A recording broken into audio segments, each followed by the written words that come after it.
Howdy, welcome to Engine Restorations. This is my 1931 Ford Model AA 1.5 ton truck. This is a shortened frame truck. The frame was cut off right in front of the spring crutches. It's putting it back to original specs, or as close as I can.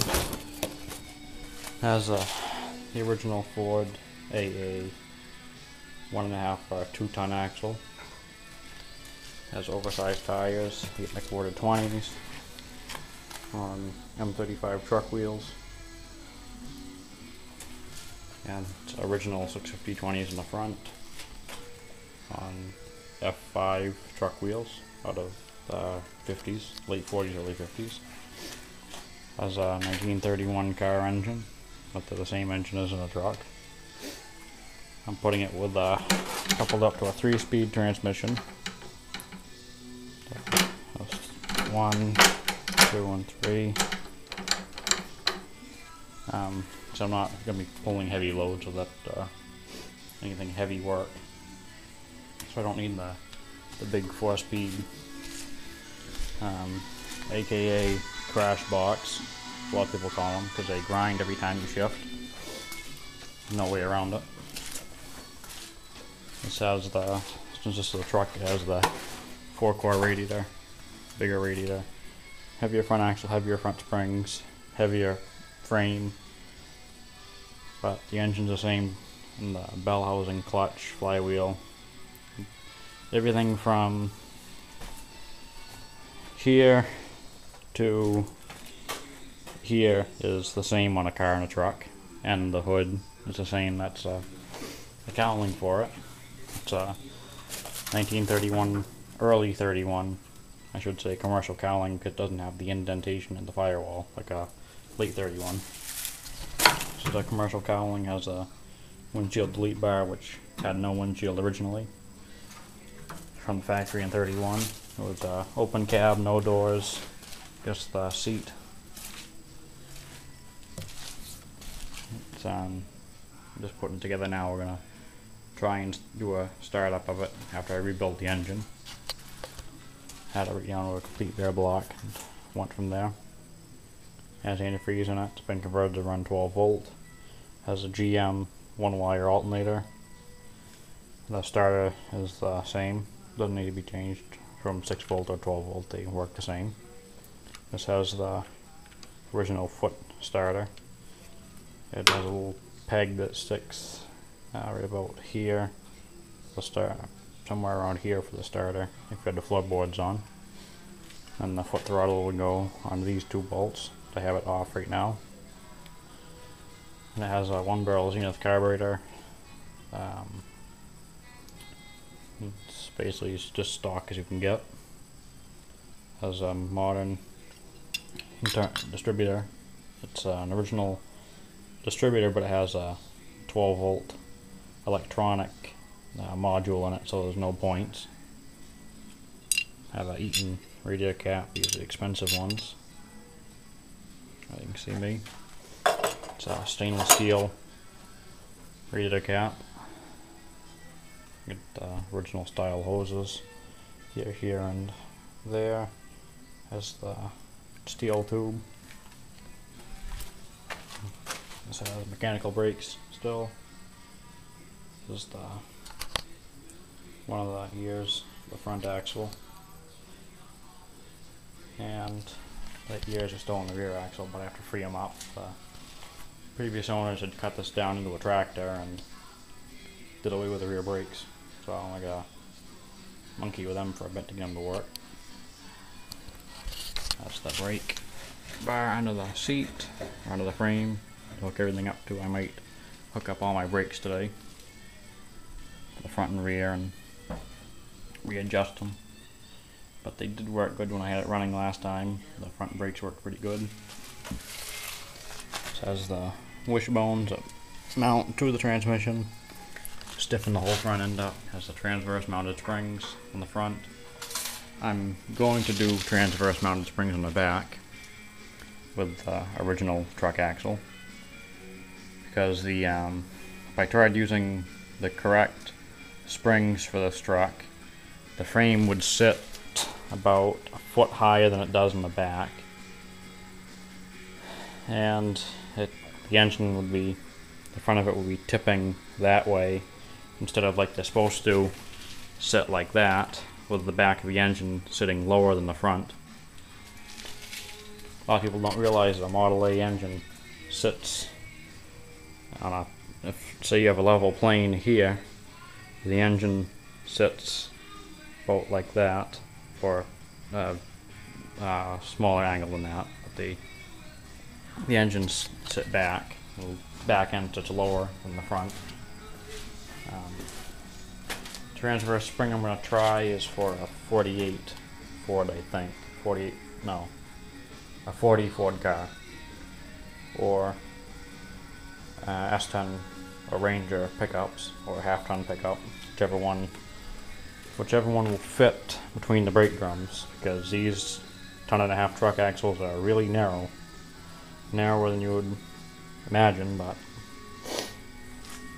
they're narrower than the car axle. I'll put it at that, how small they are, because there's a car frame right there. I was going to try using the transverse spring from a car axle, but that doesn't work either. It's too wide. So what I've done to this thing so far is I put a new clutch in it, rebuilt the engine, painted a new 31 frame that I picked up by a friend of mine up north. He said I could have it for this project because my original frame was back to about here, I think, and the axle sat right about in line with that cross member. That's about where the axle sat originally. Maybe back about there's where the front of the input, or the front flange on the axle was at. So the axle sat about here. It was too short to do anything with. It wasn't safe to drive it. It was cut down into a tractor, so it's too small to really do anything with. And well, I want to have a road truck, so I'm making it roadworthy. Springs, no more dead X, and better transmission to go on the road with. When you're in traffic, you want a 3-speed, not the 4-speed with the granny low first, and low gears from first, second, and third. Well, third's a direct drive, fourth is a direct drive, same as in the 3-speed. That's the high ratio.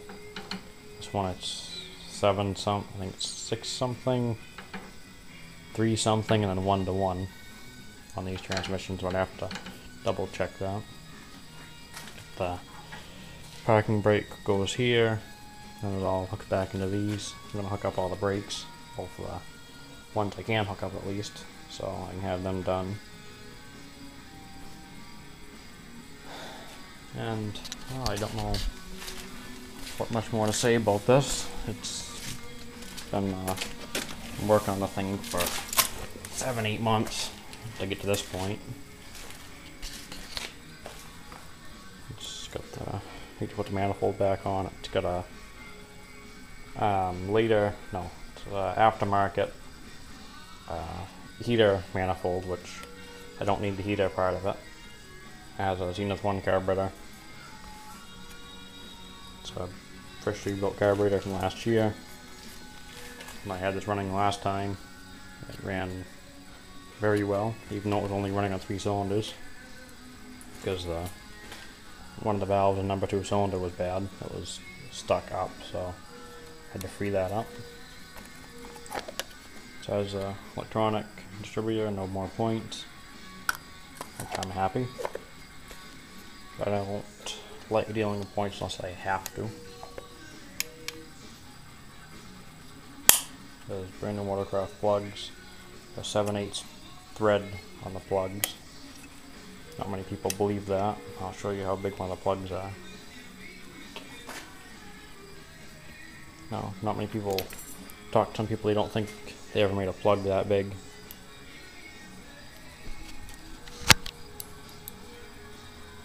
They call them a shotgun shell. The plugs that came in this were Champion 16Y, I think, W16Y.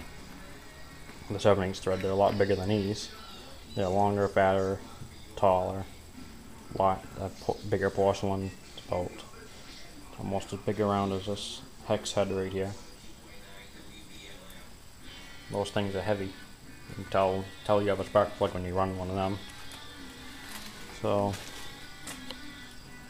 I guess yeah, it's as much as I can say about this thing right now.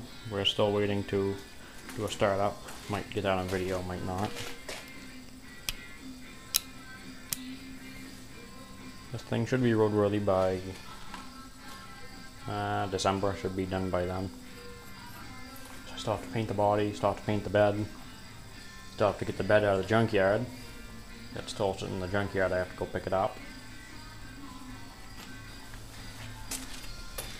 And I gotta get the rear end gone through.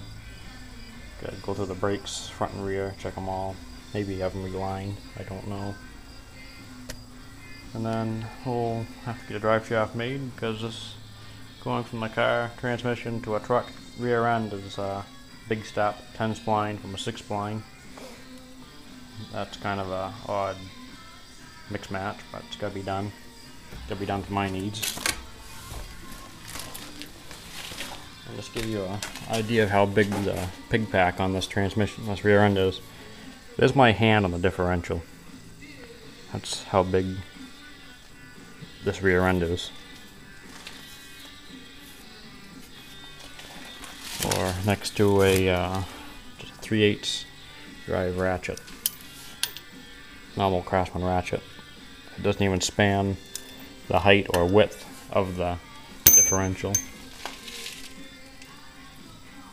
So I will cut this off here and be back another time with a more exciting video.